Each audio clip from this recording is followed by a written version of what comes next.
Assalamu alaykum hurmatli ko'ruvchilar. Uyg'ur axborot markazining xabarlar programmasiga xush keldinglar. Men Muhammad Izzat. Bugun chorshanba.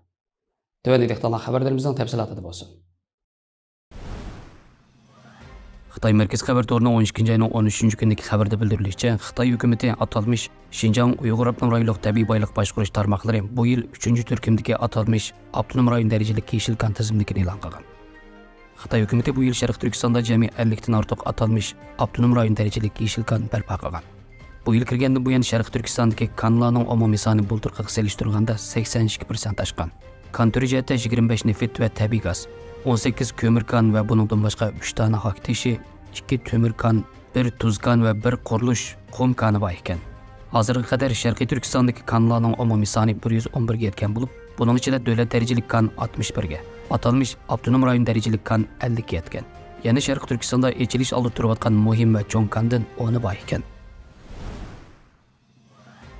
Xitay Jintay toru'nun 12 ayının 13 gündəki xəbərdə deyilishicha, Zumrat Obul Xitayning atalmış Şinjan do'stlik almashtirish vakillari o'mikini boshlab, Janubiy Afrika va Senegalga ziyoratga borgan. 12 ayının 4 gündən 9 günigacha atalmış Şinjan Uyğur Avtonom rayonluq xalq qurultayı doimiy komitetining qo'rchoq mudiri Zumrat Obul atalmış Xitay Şinjan do'stlik almashtirish vakillari o'mikini boshlab, Janubiy Afrika va Senegalni ziyorat qilib, yig'in, almashtirish, muzokara va tashviqot faoliyati berib, Xitoyning to'qilma atalmış Şinjan hikoyasini anglatgan. Ziyorat jarayonida vakillar umiki ikki davlatning bir qismi rahbarlari bilan ko'rishib, chet eldagi Xitoy vakillari bilan suhbatlashgan va fikr almashtirgan.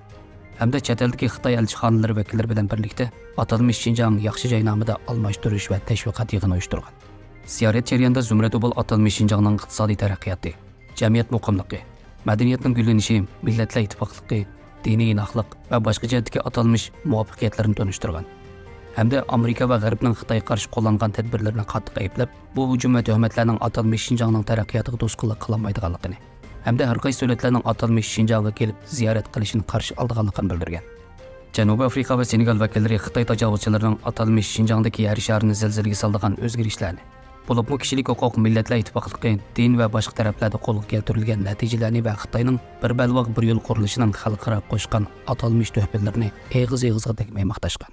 Xabarlarimizni ko'rganlarga rahmat. Ko'rishguncha omon bo'linglar. Xayr xo'sh, Allohga omonat.